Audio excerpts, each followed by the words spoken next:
আর্দ্র আবহাওয়ায় বা স্যাঁতসেঁতে আবহাওয়ায় আমাদের কোন কোন চর্মরোগ বাড়তে পারে, আজকে এই বিষয়ে আমরা আলোচনা করি। প্রথমত, দাউদ বা ছত্রাকজনিত রোগ অনেক বেশি বৃদ্ধি পেতে পারে এই স্যাঁতসেঁতে আবহাওয়ায়। আরেকটা হচ্ছে গিয়ে ছলম, ছুলি, অনেকে চলতি ভাষায় যেমন ছৌদ, সৈয়দ এই টাইপের অনেক কিছু বলেন, এটাও কিন্তু আর্দ্র আবহাওয়ায় বাড়ে। আরেকটি হচ্ছে গিয়ে সেবোরিক ডার্মাটাইটিস, মাথার খুশকিটা অনেক বেড়ে যায় এই আর্দ্র আবহাওয়ায়। আর্দ্র স্যাঁতসেঁতে আবহাওয়ায় আরেকটি বৃদ্ধি পায়, সেটি হচ্ছে ঘামাচি। প্রচণ্ড কষ্ট পায় মানুষ, প্রচণ্ড চুলকায় এই ঘামাচি। সাধারণত আমরা ঘামাচি দিয়ে শুরু করি। ঘামাচি হলে কি হয়? ছোট ছোট সারা গায়ে ছোট ছোট র্যাশ, ছোট ছোট দানা হয়, প্রচণ্ড চুলকায়। অনেকের কিন্তু ঘামাচি পাউডার যেগুলো পাওয়া যায় বাজারে প্রচলিত, এগুলো ব্যবহার করলেই আরাম হয়, এই ধরনের ঘামাচি পাউডারগুলো। আমরাও অনেক সময় বলি যে অল্প স্বল্প হলে ওনারা এসব ব্যবহার করতে পারেন। তো সব ক্ষেত্রে এই সমস্যার সমাধান করা যায় না, তখনই ওনারা আমাদের শরণাপন্ন হন। তো তখন আমরা কিছু লোকাল টপিক্যাল কিছু স্টেরয়েড, হালকা স্টেরয়েড দেই ক্রিম ব্যবহার করতে, তার সাথে কিছু ক্যালামাইন লোশন।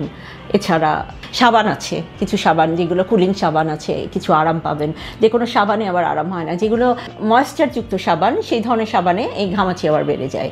তো এইগুলো আমরা কিছুটা অ্যাডভাইস করি। তার সাথে চুলকানির জন্য তো অ্যান্টিহিস্টামিন বা চুলকানির ওষুধ আছেই। আরেকটি হচ্ছে কি ছত্রাকজনিত রোগ, যেটা দাউদ।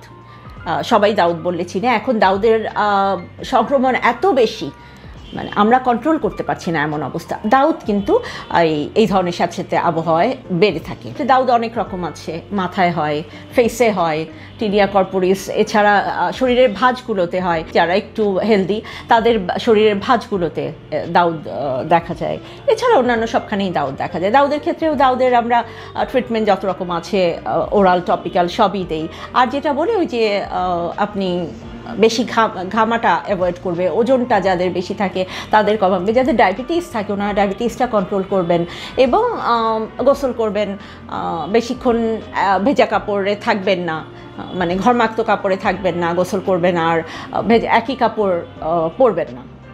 অবশ্যই ইনারগুলো বা আন্ডারওয়্যারগুলো অবশ্যই চেঞ্জ করে পরবেন। অনেকে হয়তো দিনের পর দিন একই কাপড় ইউজ করেন, এই জিনিসটা আমরা নিরুৎসাহিত করি। আমরা বলে দিই যে এগুলো চেঞ্জ করবেন, কাপড় ধুয়ে পরিষ্কার কাপড় পরিধান করবেন। এরপর আসেন সেবোরিক ডার্মাটাইটিস, যেটা খুশকি। ওটাও চলতি অনেক ধরনের শ্যাম্পু পাওয়া যায় আমাদের যে কোনো ফার্মেসিতে বা যে কোনোখানে, কিটোকোনাজলযুক্ত শ্যাম্পু। যখনই কন্ট্রোল করা যায় না তখনই রোগীরা আসেন আমাদের কাছে। তো সেই ক্ষেত্রেও আমরা কিছু ওষুধ আছে, কিছু ব্যবহার করার টপিক্যাল সলিউশন আছে, সেগুলো দেই। তার সাথে কিছু যেগুলো বেশি স্টাবর্ন খুশকি হয়ে যায়, সেগুলোর জন্য আমরা টারযুক্ত শ্যাম্পু ব্যবহার করি। আর কিটোকোনাজল শ্যাম্পু তো আছেই, তার সাথে আছে টপিক্যাল সলিউশন এবং অ্যান্টিহিস্টামিন। এবং যখন দেখি যে খুব বেশি হচ্ছে, এই খুশকির সাথে আরও কিছু ফুসকুড়ি দেখা যাচ্ছে বা আদারওয়াইজ বেশি চুলকাচ্ছে, ওখানে আরও কিছু ওষুধ ব্যবহার করতে হয়, কিছু অ্যান্টিব্যাকটেরিয়াল। এটা যেহেতু একটা ব্যাকটেরিয়াল ইনফেকশন, অ্যান্টিব্যাকটেরিয়াল ব্যবহার করতে হয়। এইভাবে আমরা সেবোরিক ডার্মাটাইটিসটাকে কন্ট্রোল করার চেষ্টা করি। আরেকটি হচ্ছে পিটিয়াসিস ভার্সিকলার বা ছুলি বা ছৌদ, যেটা আপনারা বলেন। এটাও একটু কমন, কিন্তু এটার একটা ব্যাপার আমি বলে দিই, অনেকে যেটা বুঝেন না সেটা হচ্ছে এটা কিন্তু সংক্রামক রোগ, এটা কিন্তু কন্টাজিয়াস, একজনের কাছ থেকে আরেকজনের হতে পারে। সুতরাং বাসায় যদি কারো হয় ছুলি দেখেন, আপনারা অবশ্যই চেষ্টা করবেন উনি আলাদা বেড, আলাদা ইভেন কাপড় সব কিছু আলাদা ব্যবহার করবেন, যেন একজনেরটার সাথে আলাদা টাওয়েল একজনের সাথে আরেকজনেরটা মিশে না যায়। আর ট্রিটমেন্ট আছে, এটাও এক ধরনের ম্যালাসেজিয়া ফারফার নামের এক ধরনের জীবাণু দিয়ে হয়, সেটার জন্য আমরা কিছু ট্রিটমেন্ট দেই, টপিক্যাল আছে।